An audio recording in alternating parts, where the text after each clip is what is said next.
এই এই বদমাইশটা, এই দেশদ্রোহী, এই ভারতীয় দালালটা, সে 5 বছর ভারতের কাছ থেকেও পয়সা খেয়েছে, আওয়ামী লীগের কাছ থেকেও পয়সা খেয়েছে, আবার ডিজিএফআই এর লোক তার কাছে হাতে গিয়ে টাকা তুলে দিয়ে আসছে প্রতি মাসে। বহুবার অনুরোধ করেছি জনাব তারেক রহমানকে যে আপনার সবার আগে দেশ, তারপর আপনার দলটাকে বাঁচাতে হলে দলের ভিতরের মির্জাফর এবং বেঈমান গুলাকে বের করেন। কিন্তু উনি এখনো যে পর্যন্ত নীরবে দিন কাটাচ্ছেন, মনে করছেন সব ঠিক হয়ে যাবে। আমি ওনার অবস্থা দেখে বুঝতে পারছি দলের উপরে ওনার কোনো নিয়ন্ত্রণ নাই। যদি থাকতো নিয়ন্ত্রণ, তাহলে এই মির্জা ফখরুলের মতো বদমাইশ গুলাকে, বেশ কিছু বদমাইশ আছে ভারতীয় দালাল এবং দেশদ্রোহী, যাদেরকে ঘাট ধরে দলের থেকে বের করে দেওয়া উচিত ছিল।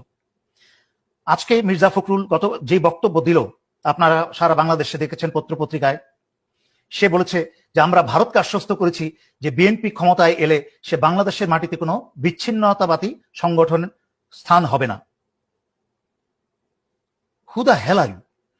আপনার মতো একটা দুশ্চরিত্রবান একটা লোকের এই ধামরা বুড়াগুলোকে, এখন এই নতুন প্রজন্মের উচিত এই ধামরা দেশদ্রোহী বুড়োগুলাকে জুতা মারতে মারতে বিদায় করা, যেন আরেকটা আওয়ামী লীগ তৈরি না হয়।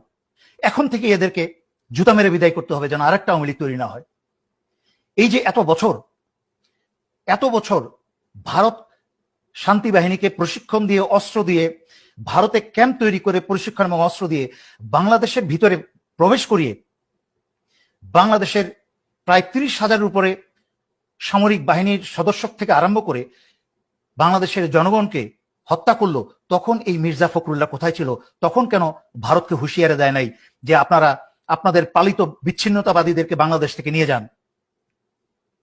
এবং এই যে এত বছর ধরে, আগেও হয়েছে, বিশেষ করে মোদী ভারতে ক্ষমতায় আসার পরের থেকে, এই যে মুসলমান হত্যা করা হলো, হাজারে হাজার মুসলমান হত্যা করা হলো, তখন এই মোদীর এই মির্জা ফখরুলের মতো লোকরা কোথায় ছিল? তখন ভারতকে বলে নাই কেন আপনারা মানবতা বিরোধী অপরাধ করা থেকে বিরত থাকুন? এই যে এখন মানিপুরে এবং এই 7 সিস্টারে খ্রিস্টানদের উপরে বিভিন্ন অত্যাচার চালাচ্ছে, মানিপুরের জনগণকে হত্যা করছে, তাদের ব্যাপারে মির্জা ফখরুল কেন ভারতকে বলে নাই যে আপনারা মানবতা বিরোধী অপরাধ করা থেকে বিরত থাকুন? এই যে এখনো পার্বত্য চট্টগ্রামে কুকিচিন প্রবেশ করিয়ে তাদেরকে আরো ভারী ভারী অস্ত্র, সামরিক অস্ত্র দিয়ে বাংলাদেশকে অস্থিতিশীল করে তুলছে এবং করে চলেছে, তখন কি করে 1500 লাশের রক্তের উপরে দাঁড়িয়ে যেই ভারত বাংলাদেশের গণতন্ত্র কেড়ে নিল, যেই ভারত বাংলাদেশে 15-16টা বছর একটা স্বৈরাচারকে সমর্থন করে বাংলাদেশের ভিতরে প্রবেশ করে আওয়ামী লীগকে সাথে নিয়ে ভারতের বাংলাদেশের জনতা, শিশু হত্যা করলো, সেই হত্যার পরপরই কত বড় দুঃসাহস এই দেশদ্রোহী মির্জা ফখরুলের এরকম একটা দুঃসাহসিক স্বাধীনতা বিরোধী বক্তব্য রাখার।